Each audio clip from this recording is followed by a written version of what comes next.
The scientists stood frozen in their sterile laboratory, their gazes locked on the monitors displaying the ill-fated super soldier's final moments. Project Pinnacle, their once mighty creation, now lay motionless in the midst of a city gripped by the bubonic plague. Dr. Evelyn Hayes, the team leader, broke the silence with an incredulous laugh. "Well, that didn't go as planned, did it?" Dr. Isaac Blackwell, known for his unruly hair and quirky sense of humor, chimed in. "I mean, talk about dying for a cause. Who knew the cause would be the bubonic plague?"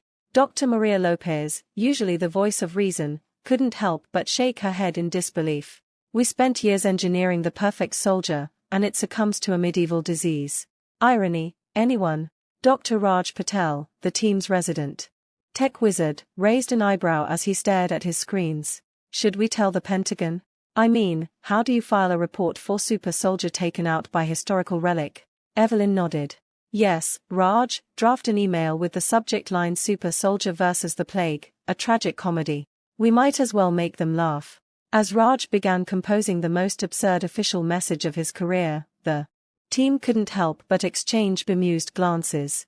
Their state-of-the-art laboratory, with its biohazard suits and cutting-edge technology, had become the stage for a historical farce. Hours passed, and the scientists watched the city's situation deteriorate further on their screens.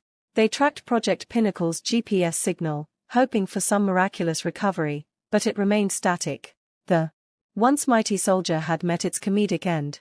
In a moment of shared bewilderment, Maria suggested, "Maybe we should have considered the Black Death as a potential threat in our risk assessment." Isaac, always quick with a witty retort, replied, "You mean, potential threat, low, and less time machine involved." The lab echoed with laughter, a bizarre mix of amusement and despair. They knew they needed to report the situation, but they also knew their careers were likely over.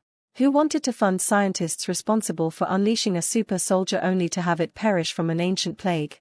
As Raj sent off the email to their superiors, they all watched the cursor blink at the end of the message, feeling the weight of absurdity settling in.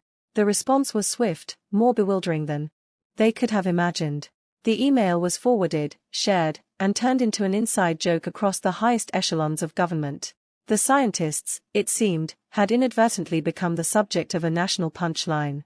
In the days that followed, their laboratory was inundated with media requests, memes, and even a few offers for reality TV shows about the super soldier who met the plague.